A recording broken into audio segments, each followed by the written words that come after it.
ఒక ఇంట్లో ఓ భార్యాభర్త ఉండేవారు.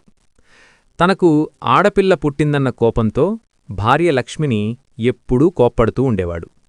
ఒకరోజు భర్త తన భార్యను పాపను వదిలేసి ఇంట్లోంచి వెళ్ళిపోతాడు. లక్ష్మి తన చిన్న పాపనెత్తుకొని వర్షంలో ఏడుస్తూ కన్నీరు కారుస్తోంది.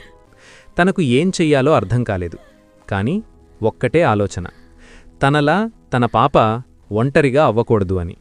భర్త లేకుండా, డబ్బు లేకుండా ఒక చిన్న పాపతో ఆ అమ్మ జీవితం మొదలుపెట్టింది. ఇళ్లల్లో పనులు చేసేది, రోడ్లపై కూలి పనులు చేసేది. తనకు తినడానికి తిండి లేకపోయినా కష్టపడి పాపను బాగా చదివించేది.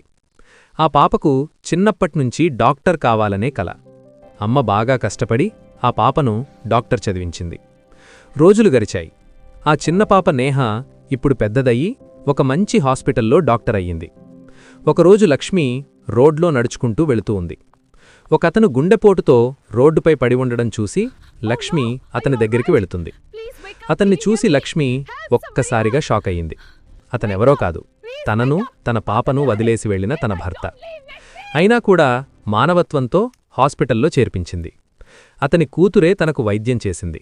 ఆపరేషన్ సక్సెస్ అయ్యింది. అతను కళ్ళు తెరిచి చూస్తాడు. అక్కడ డాక్టర్ పక్కనే అతను వదిలేసి వెళ్లిన తన భార్య. అప్పుడు లక్ష్మి చెప్తుంది, నీకు ఆపరేషన్ చేసిన డాక్టర్ ఎవరో తెలుసా? నువ్వు వదిలేసి వెళ్లిన నీ పాప నేహ అని చెప్తుంది. అతను పశ్చాత్తాపంతో కన్నీరు కారుస్తూ తన భార్యని పాపని క్షమించమని అడుగుతాడు. ఆడపిల్ల అని వదిలేసి వెళ్లిన తన తండ్రికే ఆ ఆడపిల్ల ప్రాణం పోసింది. ఆడపిల్ల ఎప్పుడూ భారం కాదు. ఆడపిల్లలే ఒక శక్తి, ఒక విజయం, ఒక భవిష్యత్తు. ఈ స్టోరీ మీకు నచ్చి ఉంటే please like, share, comment and subscribe.